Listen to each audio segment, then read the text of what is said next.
te animas al tercero. Nos vamos a Valdeorras. Todos, si echamos una mirada atrás, nos imaginamos parte del terreno de Valdeorras, cuando nos vinieron los romanitos escapando un poquito hacia aquí, que venían buscando oro. Se encontraron el vino y se hizo la cosa un poco más entretenida. Y este vino es un poco eso, la tierra del oro de las entrañas de Valdeorras.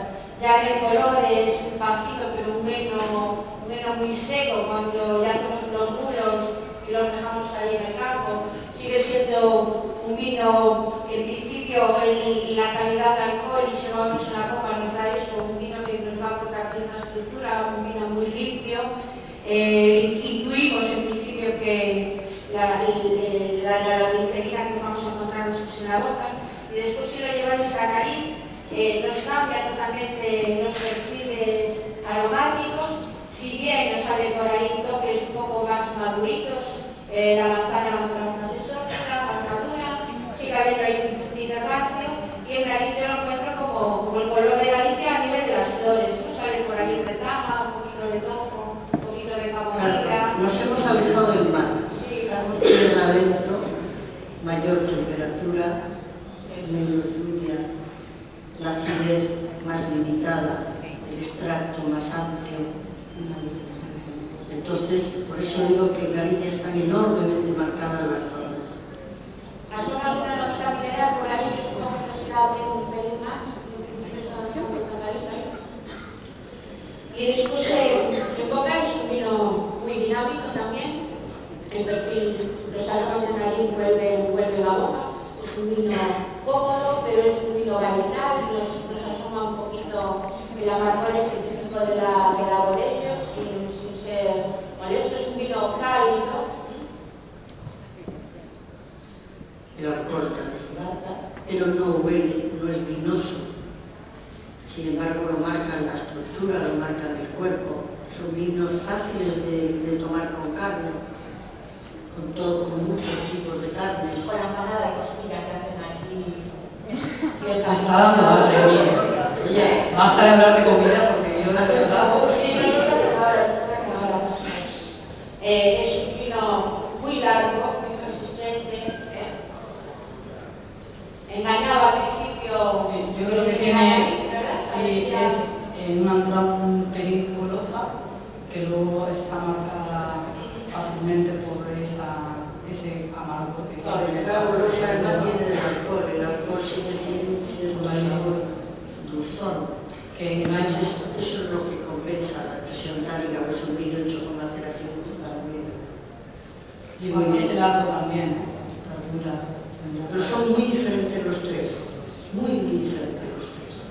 Bueno, y después recordar que estamos con genéricos y que es más o menos una representación de la zona, pero que no todos los años es el mismo tipo de vino. Es decir, nosotros ahora tenemos que hablar en la denominación y buscando distintos perfiles, pero que siempre nos lleven a una tipología, que nos lleven a pensar en la zona. No bebamos vinos de catálogo. A mí me está recordando a las manos de un paisano que estuvo trabajando en la viña, el código y la línea del enólogo, y que nos vaya definiendo la zona, porque para beber vinos todos iguales pues tampoco. Esa es la importancia de la añada. Es decir, la añada es el ciclo biológico de la planta. Es la energía, las horas de sol, las horas de lluvia, las temperaturas extremas, la temperatura media, todo eso juega sobre el estilo. Y es lo que hace que se diferencie una añada a otra, si no tendríamos vinos estándar. A los técnicos, y aquí hay técnicos en la sala, nos encantaría poder fijar parámetros. A veces incluso los dueños de las bodegas dicen, ¿por qué no me fijan los parámetros para que hagamos siempre el vino igual? Yo le digo, bueno, primero lo aprendido que sería el hacer un vino con una receta de cocina. Y segundo, es imposible, porque yo no sé con qué me voy a encontrar. Puede ser. ¿Con qué me voy a encontrar en la viña? Aunque vendimie en la misma época, aunque vendimie en el mismo momento, es imposible. Y esa es la ambición. Y después que llevas todo ya encaminadito y un día te diste la vuelta y todo el trabajo, por cualquier circunstancia, se te destrozó. Entonces no cabe duda, hay que visitar las zonas para conocer el concepto de bodega, para conocer la zona, para ver que el vino realmente se hace en la viña, que no nos viene... Tendríamos que meterlo ya en las escuelas, en la asignatura. No quitemos, no, ahí yo estoy de acuerdo, el vino se hace en la viña, pero hasta ahí. Porque no quitemos que la enología es ciencia y arte. Y el arte del enólogo, del elaborador, es fundamental. O sea, esa parte tampoco la quitemos. Por eso cuando sale el concepto de vino de autor, que yo lo odio. A veces, claro, eso no deja de ser un puro marketing, porque los enólogos que como tal trabajan y quieren reflejar lo que ellos hacen en su vino, son todos autores casi, salvo alguno que tiene que ser lo que es, que pueda marcar... Yo no conozco ningún vino sin autor, pero es verdad que el arte de elaborar, sea enólogo, sea el bodeguero el que elabore, sea quien sea. Es decir, es una manera de interpretar la naturaleza y la interpreta según sus sentimientos, que eso es lo bueno. Yo a veces hasta me pregunto en qué pensamos cuando estamos elaborando un vino. Y es curioso que hay huella de muchos elaboradores que te siguen por el mundo entero. Puedes probarlo en cualquier país y este vino de identidad. Tiene un carnet de identidad. Con una mala uva, no en mal sentido, sino en sentido de uva de mala calidad, ni la Virgen de Fátima hace un buen vino. Pero con una buena uva, un mal elaborador puede hacer un vino desastroso. O sea, la parte de arte no hay que evitarla. Afortunadamente hoy podemos llegar a unir las dos cosas. El conocimiento de la técnica, que es universal. Los enólogos estamos en el mundo entero. La tecnología se compra y se vende, pero no le quitemos la parte artística. Yo creo que el día que se la quitemos le hemos quitado algo al vino que es fundamental, que es el alma. Y el alma no se la debemos quitar nunca.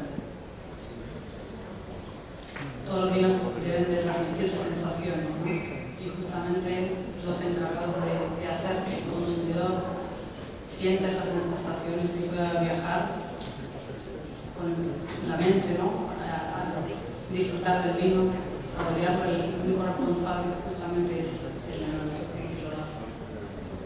Y claro, reflejar siempre el terruño, reflejar también el clima, que son variantes importantes a la hora de elaborar, ¿no?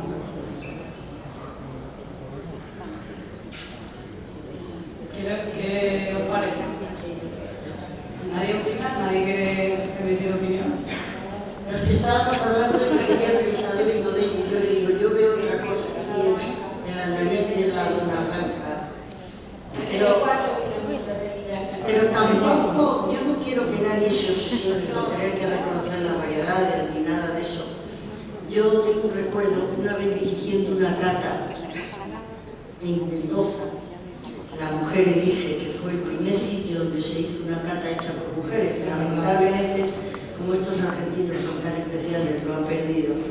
Y ahora la cata más importante, no cata de mujeres, como dice, porque yo cada vez que leo, vamos a ver la cata de menos, yo no he catado nunca ninguna mujer ni tengo ninguna mujer.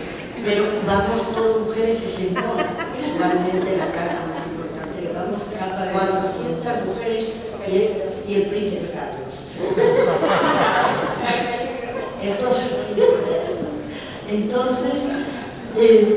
yo quería, o sea, es curioso, tratando con mujeres, yo le decía, mira, tenéis que culparle al vino como está hecho con esta variedad, que tiene corrimiento tal, que es muy difícil de controlar las temperaturas. Me levanta la mano una señora y me dice, ¿por qué no lo hacen con otras cuando hay 25.000 en el mundo? O sea, quiero decir que al consumidor le consuela poco. Para nosotros es muy importante la expresión de la variedad.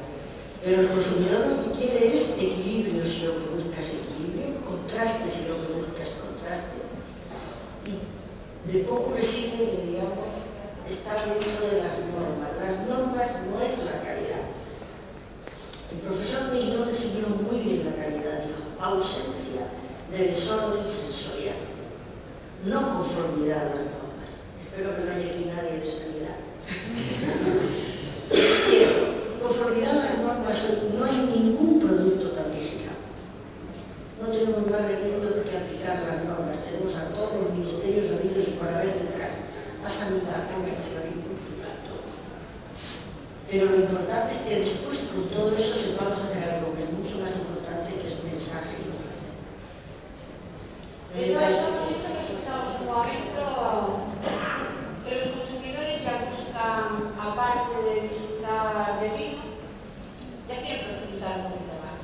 Está bien, con las tiras a los de... Somos 4 monos, eso somos 4 monos, y si seguimos consumiendo solo nosotros, ya, pero así estamos en 17 litros. Lo que pasa es que, claro, yo me bebo 17 litros en una semana, pero debe haber muchos españoles y se ve por el resto que no lo hace. Es verdad. Debe haber mucha gente que no bebe.